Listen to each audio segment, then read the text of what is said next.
بالله من الشيطان اللعين الرجيم بسم الله الرحمن الرحيم الحمد لله رب العالمين الصلاة والسلام على أشرف الأنبياء والمرسلين خاتم النبيين أبي القاسم محمد صلى الله عليه وسلم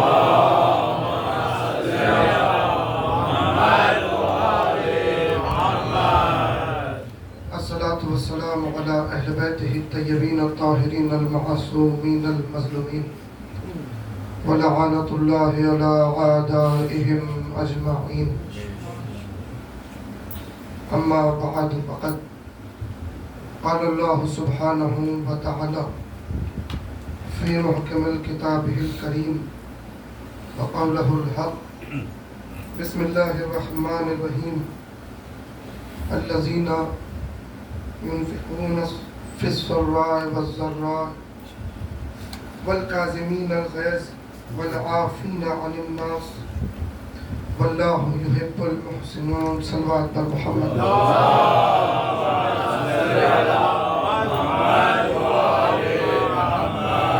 ایدان گرامی کرم ہے پروردگار کا ماہ سیام اس نے ہم کو نصیب کیا ہے جس کا ہر لمحہ خداوند عالم کی رحمت کا باعث ہے۔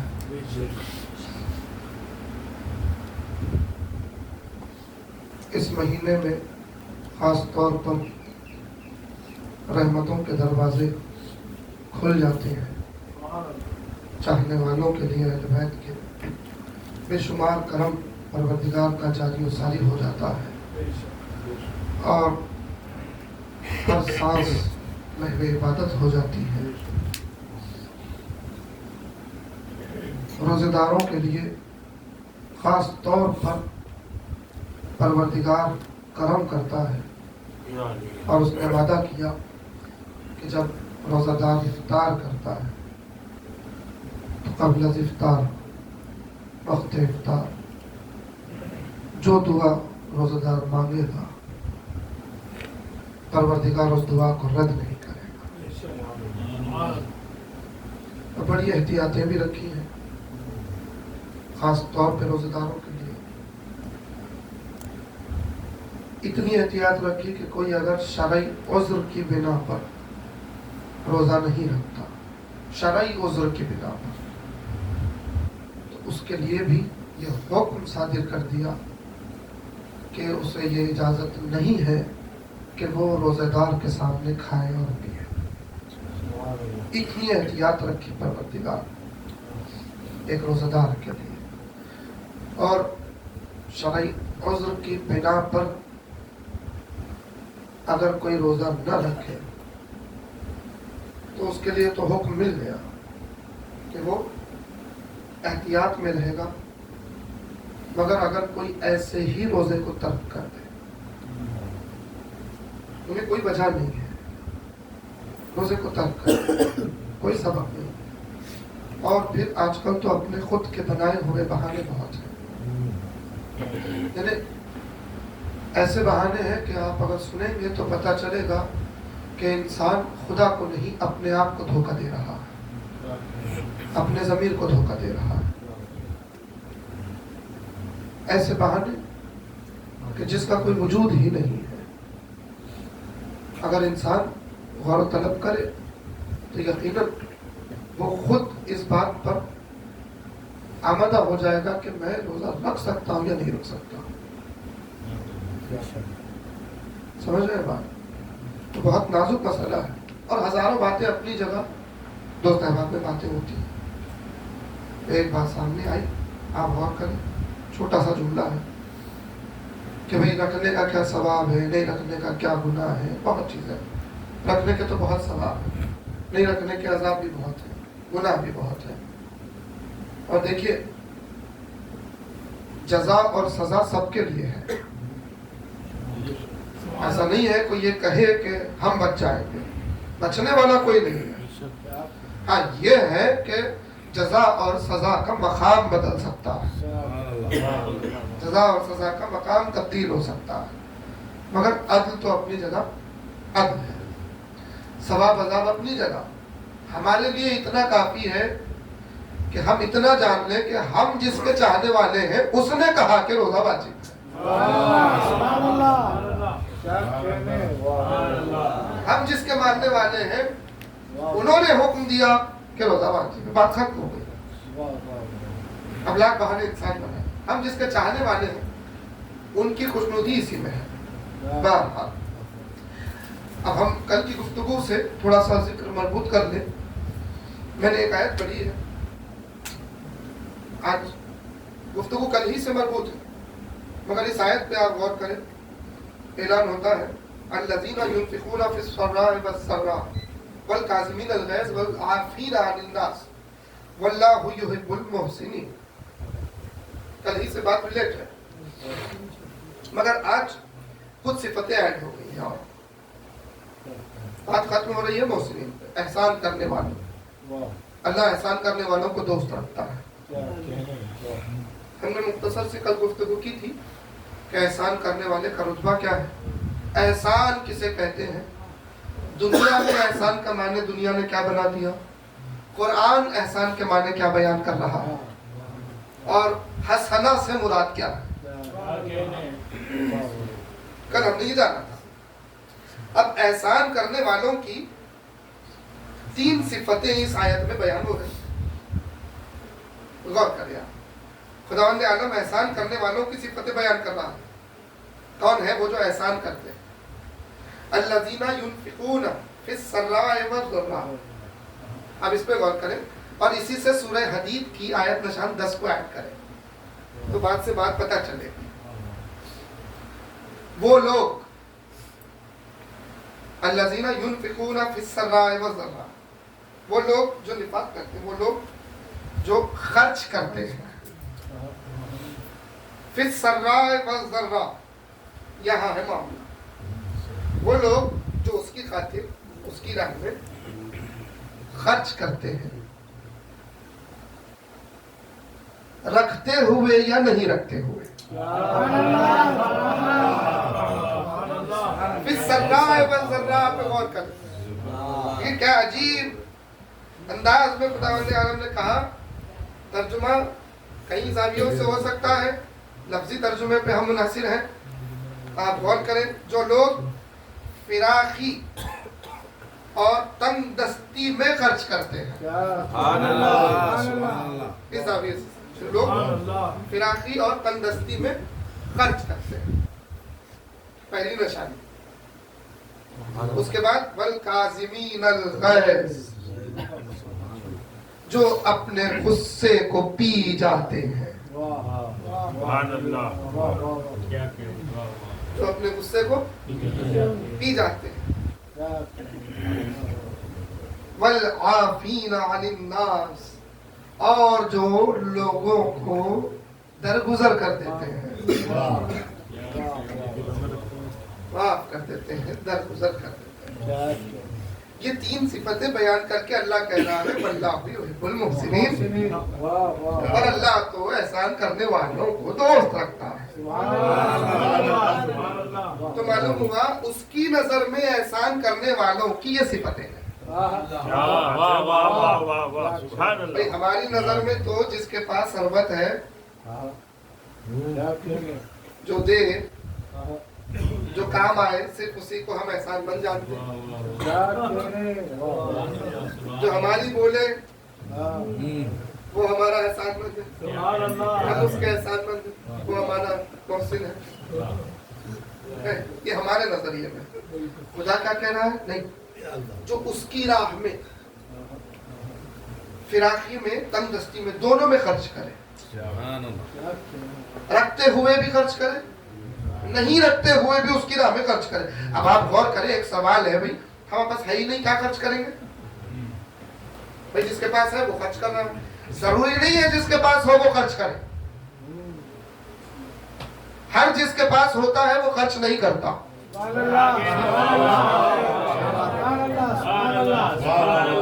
اچھا, خرچ تو دنیا پہ کرے گا, مگر جہاں راہ خدا آ جائے, کوئی خدا کا معاملہ آ جائے, تو رکھنے والا بھی وہاں تنگ دست بن جاتا ہے.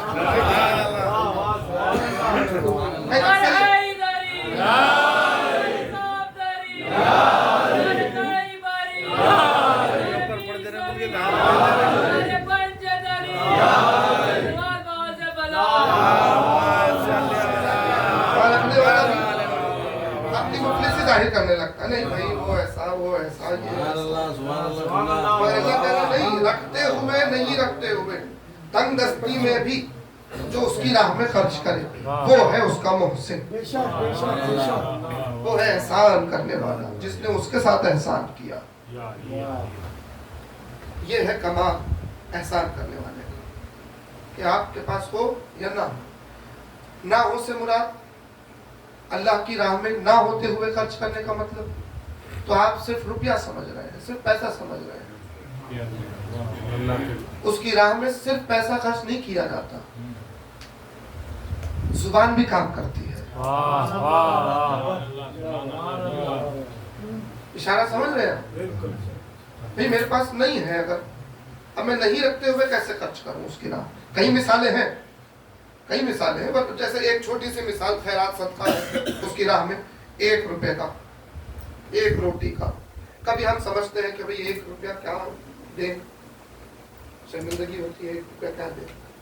نہیں ہے تو کیا کریں، نہیں ہے ہم 1 روپیہ دے سکتے ہیں، بھائی 1 روپیہ اس کی راہ میں خرچ کر سکتے ہیں. نہیں ہے، تنگدستی ہے ہمارے پاس. مگر اب یہاں شرمندگی کا باعث ہونے کی ضرورت نہیں ہے، اس کی راہ میں خلوص دل سے خرچ تو کر کے دیکھیں وہ 1 روپیہ. اور امام کی حدیث پر ذرا نظر تو کریں، توجہ چاہتا ہوں. کیا بات ہے، واہ واہ واہ واہ، سبحان اللہ. عجیب انداز میں امیر المومنین نے فرمایا،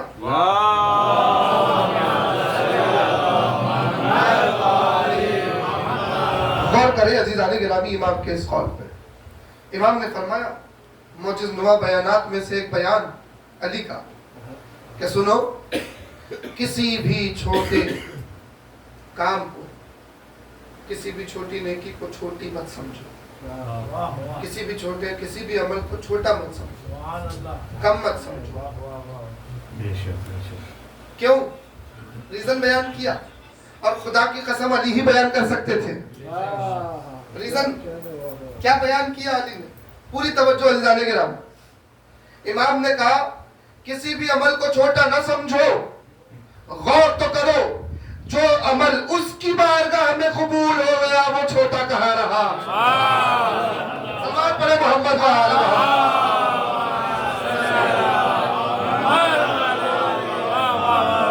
اب وہ عمل چھوٹا کہاں رہا جو اس کی بارگاہ میں قبول ہو گیا. بہرحال دونوں ٹائم، رکھتے ہوئے بھی اس کی راہ میں خرچ کرنے کی توفیق، نہ رکھتے ہوئے بھی اس کی راہ میں خرچ کرنے کی توفیق ہر ایک کو نہیں ہوتی، اسی کو ہوتی ہے جس کو اللہ محسن بنا دیتا، جس کا احسان اللہ کو پسند ہے. دوسری صفت بیان کی، والکاظمین الغیظ، جو غصے کو پی جائے، قابو کر لے غصے پر. غصہ جو ہے برائیوں کی جڑ کہا گیا. غصے کو پی جانا ہر ایک کے بس کی بات نہیں ہے. ہم سے غصہ نہیں، ہم سے نہیں ہوتا، ہم جو ہے بول دیتے بھائی ہم سے غصہ قابو میں نہیں آتا. یہ ہم جو ہے، اس ہم کو سیرت امام کاظم کے آئینے میں تو رکھ کے دیکھیں. کاظمین الغیظ میں کوئی چہرہ نظر آئے گا تو امام مسیح کاظم کا چہرہ نظر آئے گا. جب آپ ان کے چاہنے والے ہیں تو کیسے قابو نہیں ہو سکتا؟ جب ان کی چاہت کا دم بھرتے ہیں تو کاظمین الغیظ کی صفت آپ کے اندر آنی ہی آنی ہے. یا تو ایک ہی ریزن بچا، یا تو محبت کا دعویٰ صرف زبانی ہے، یعنی محبت ابھی دل میں نہیں اتری. اور دل میں کب نہیں اترتی؟ جب معرفت میں کمی ہو. ہم نے اپنے امام کی معرفت حاصل نہیں کی، اسی لیے دل میں محبت کامل نہیں ہوئی. جب محبت کامل نہیں ہوئی اسی لیے ہم اپنے غصے کو بھی قابو نہیں کر پا رہے ہیں. یہ منزلیں ہیں ایک دوسرے سے ریلیٹڈ. والعافین عن الناس، درگزر کرو لوگوں کو، معاف کرو لوگوں کو. احسان کرنے والوں کی اللہ کے ساتھ احسان کرنے والے صفت ہے. لوگوں کو معاف کرو. نہیں ہم سے نہیں ہوتا، کیسے نہیں ہوتا؟ امام نے کہا تم لوگوں کو ایسے معاف کر دو جیسے تم اپنے پروردگار سے خود کے لیے معافی طلب کر رہے ہیں. جب تم لوگوں کو معاف نہیں کر سکتے تو اپنے معبود سے اپنی معافی کیوں طلب کر رہے ہو؟ بے شک واہ واہ واہ واہ واہ واہ. تو یہ صفتیں بیان کی احسان کرنے والوں. یہ تو ظاہر سی بات ہے. اب سوچئے گا رکھتے ہوئے نہ رکھتے ہوئے، خرچ کرنے والا، گیس کو پی جانے والا، لوگوں کو درگزر کرنے والا، یہ صفتیں جس میں ہوں اسے اللہ کہہ رہا ہے کہ یہ محسنین ہے، یہ ہے احسان کرنے والے. اب پھر سورہ حدید میں بیان کیا کہ سنو، فتح مکہ سے پہلے خرچ کرنے والے، جنگ کرنے والے، اور فتح مکہ سے بعد خرچ کرنے والے، جنگ کرنے والے برابر نہیں ہو سکتے. عجیب انداز میں بات ہو رہی ہے سورہ حدید کی. فتح مکہ سے جس نے خرچ کیا پہلے اور جنگ کی، فتح مکہ کے بعد جس نے خرچ کیا اور جنگ کی، لڑے، وہ دونوں برابر نہیں ہو سکتے. بے شک ان کی نیکی اپنی جگہ ہے، مگر پہلے جنہوں نے خرچ کیا ان کا رتبہ بلند، جنہوں نے جنگ کی ان کا رتبہ بلند ان لوگوں سے جنہوں نے بعد میں خرچ کیا. کیا مطلب؟ خرچ کرنے والے دونوں، جنگ کرنے والے دونوں؟ نہیں، خوشحالی میں جو مدد کرے اس کی نیکی اپنی جگہ، پریشانی میں جو ساتھ کھڑا ہو جائے اس کی نیکی اپنی جگہ.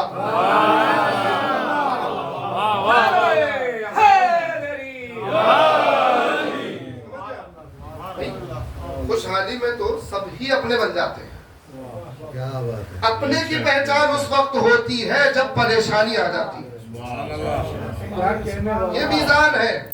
تو یہ حکم، یہ اشارہ پروردگار دے رہا ہے. فتح مکہ سے پہلے جو حالات تھے نبی پہ، فتح مکہ سے پہلے جو حالات نبی کے تھے، جو اقتصادی ماحول تھا، جو اعتقادی ماحول تھا نبی کے لیے، وہ بہت سخت تھا، بہت دشوار تھا. اس دشواری میں جنہوں نے خرچ کیا نبی کے لیے، اس دشواری میں جو نبی کے ساتھ کھڑے رہے، ان کا رتبہ سب سے بلند کر دیا. اور پھر ان میں نمایاں دو ہی نام نظر آئیں گے، ایک خدیجہ بی بی کا، ایک علی ابن ابی طالب. سماعت پڑھے محمد وعلا.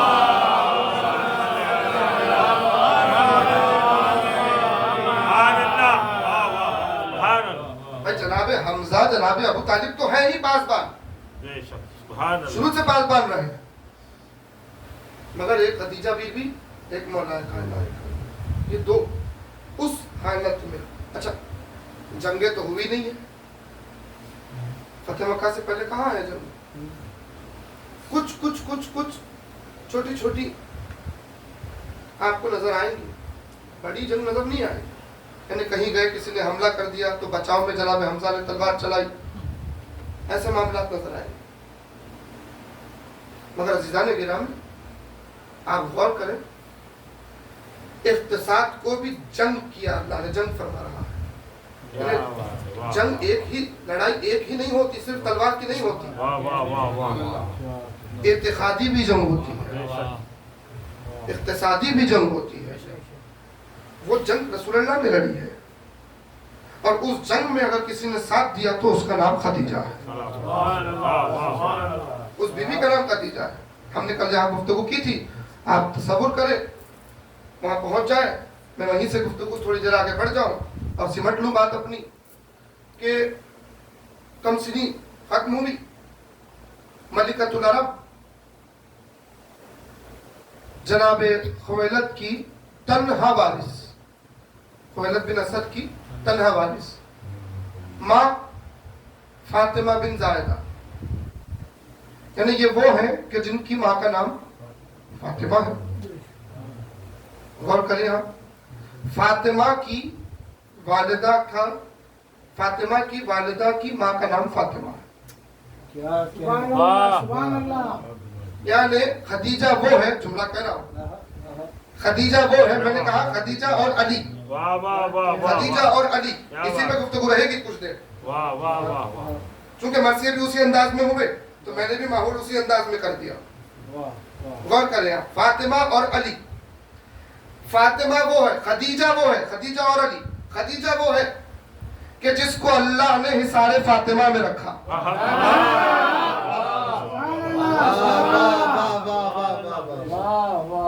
اس کو اللہ نے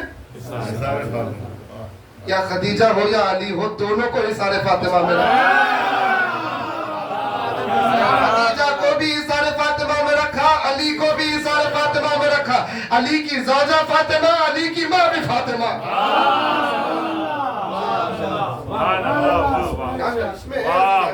ہاں مگر اس اسم کا جو اصل مسمى ہے وہ صرف شہزادی کون ہے.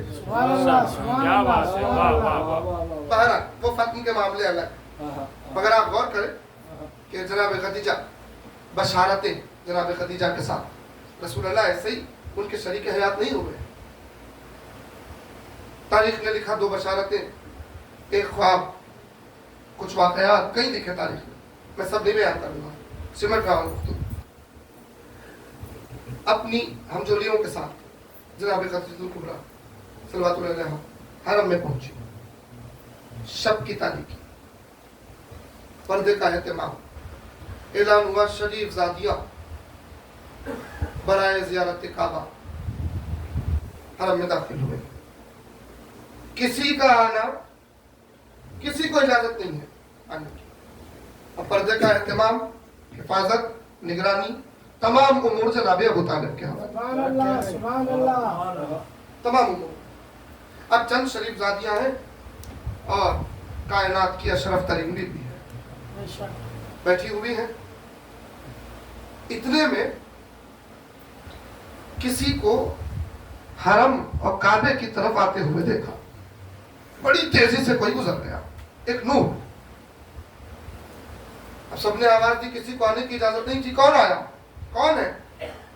ایک ہی آواز آئی, آگاہ ہو جاؤ, زمین کا اصلی مالک ظاہر ہونے والا ہے. آگاہ ہو جاؤ, اللہ کی کل رحمت آشکار ہونے والی ہے, اور تم میں وہ خوش نصیب ہے جسے اس کی رفاقت کا شرف حاصل ہوگا. سب تو ہنسنے لگیں کہ یہ کیا بات ہو رہی ہے, کون ہے؟ مگر جناب خدیجہ الکبریٰ کے دل میں نور ایمان جو تھا اس نے کروٹ لی اور بصیرت نے آواز دی, خدا جلد اس کی زیارت نصیب کرے جو اللہ کی کل رحمت ہے. ابھی زیارت نصیب نہیں ہوئی, یہ پہلی بشارت تھی, یہ فرسٹ معاملہ تھا. ابھی سلسلہ شروع ہوا, کچھ سال گزر گئے. ایک خواب دیکھا بی بی نے کہ ایک سورج مشرق سے طلوع ہو کر, مغرب سے طلوع ہو کر بی بی کے گھر میں آ گیا, اور اس سورج کو بی بی نے اپنی ابا کے دامن میں چھپا لیا. یہ خواب دیکھا تو ایک عالم کو بلایا گیا, بی بی نے خواب ظاہر کیا. روایت ورقہ بن نوفل, جس کا نام ہم نے کل بیان کیا, چچا زاد بھائی ان کے خدیجہ بی بی کے, بڑے عالم تھے, دیگر جو سماوی کتب تھے ان کے علم رکھنے والے. بیان کیا بی بی نے, تو بیان کرنے پر بشارت دی گئی کہ وہ سورج اور کوئی نہیں بلکہ وہی ہے کہ جس کی اطلاع دیگر کتابوں میں دی گئی ہے. وہی جو آنے والا ہے, جو ظاہر ہونے والا ہے. وہ تمہارے پاس آ گیا, وہ نور تمہارے دامن میں آیا. مطلب یہ ہے کہ تمہیں اس کی رفاقت کا شرف ملنے والا ہے. اور نور ایمان بڑھا, بے قراری بڑھنے لگی, سال گزرنے لگے. اب بے چین ہے شہزادی, خواب بھی دیکھا, بشارت بھی مل گئی. ایک دن بیٹھی ہوئی ہے اپنے گھر میں, محل میں, گھر میں نہیں, ملکۃ العرب ہے, محل میں شریف زادیاں جمع ہیں. اتنے میں کسی نے کہا کہ ایک کاہن جا رہا ہے قریب سے, اس کاہن کو بلایا گیا, پیشن گوئی کرنے والا یہودی عالم بلایا گیا. بی بی پردے کی ہمیشہ سے پابند رہی ہے, بی بی نے فوراً پردہ کر لیا. ان لوگوں نے کہا کہ ہم معلوم کرنا چاہتے ہیں کہ ہمارے ساتھ کیا ہونے والا ہے. دیکھیں فطرت کا تقاضا ہے, مرد حضرات بہت کم, خواتین میں یہ جستجو زیادہ رہتی ہے کہ جو نہیں ہوا ہے ابھی وہ معلوم کرنا چاہتی ہیں.